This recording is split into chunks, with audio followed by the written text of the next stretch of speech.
नमस्कार, मैं हूं रोहित रमापुरी और आप देख रहे हैं न्यूज़ टैंक्स।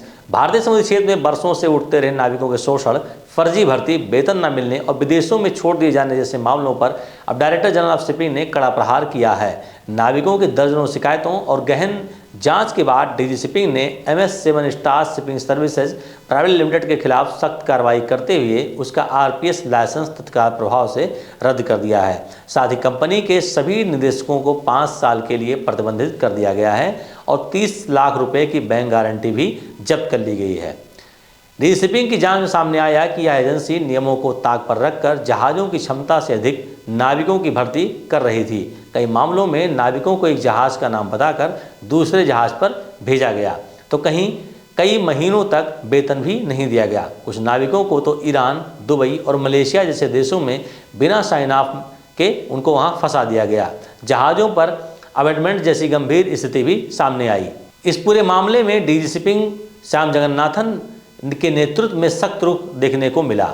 डीजी शिपिंग ने स्पष्ट कर दिया है कि नाविकों के भविष्य और सम्मान से खिलवाड़ करने वालों के लिए अब कोई नरमी नहीं होगी। नियम तोड़ने वाले एजेंसियों के खिलाफ सीधी और कठोर कार्रवाई की जाएगी। डीजी शिपिंग के आदेश में जिन पीड़ित नाविकों का जिक्र है, उनकी कहानी अपने आप में समुद्री व्यवस्था की खामियों को उजागर करती हैं। अभय राज पटेल को ऑनलाइन रिकॉर्ड में जहाज क्वालेसूस दिखाया गया, जबकि उन्हें वास्तव में अरसलॉन 110 पर भेजा गया था। जनवरी 2025 से सेवा के बावजूद न पूरा वेतन मिला, न ही उनका साइन ऑफ हुआ। वहीं वाटरलू जहाज पर 15 नाविकों के साथ परित्याग की स्थिति बनी, जिनमें 2 नाविक इसी एजेंसी के जरिए भर्ती हुए थे।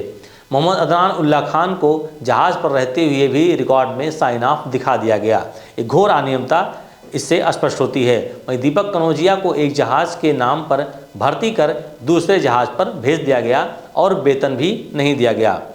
अक्षित चौहान को सेवा शुल्क लेकर मलेशिया भेजा गया, लेकिन किसी जहाज़ पर तैनाती नहीं दी गई। मनोहर डुम्मू और विवेक कुमार यादव को ऑफर किए गए जहाज़ के बजाय ईरान में अलग अलग जहाज़ों पर भेज दिया गया। वहीं पवन नेगी को दुबई में गलत जहाज़ पर तैनात किया गया, वेतन नहीं मिला और मामला पुलिस तक पहुंच गया। वाना श्यामल राव का भी कुछ इस तरह से ही है। 10 महीनों तक ईरान में फंसे रहे और अपने खर्च पर गुजारा करते रहे। एरी मनोहर ने अनुबंध पूरा किया, फिर भी न वेतन मिला और न ही सीमेन बुक अपडेट हुई। वहीं अजय कुमार तनवार और राजेंद्र हत्ती को आस्कर जहाज पर सेवा के बावजूद बकाया वेतन नहीं मिला और रिकॉर्ड में गलत एजेंसी दर्ज रही। डीजी शिपिंग ने अपने आदेश में साफ किया है कि एजेंसी पहले से भर्ती किए गए नाविकों के प्रति जिम्मेदारी से नहीं बच सकती। वेतन भुगतान, साइन ऑफ और स्वदेश वापसी सुनिश्चित करना उसकी नैतिक जिम्मेदारी होगी। साथ ही ये कार्रवाई अन्य RPS एजेंसियों के लिए भी चेतावनी है कि नियमों की अनदेखी अब महंगी पड़ेगी।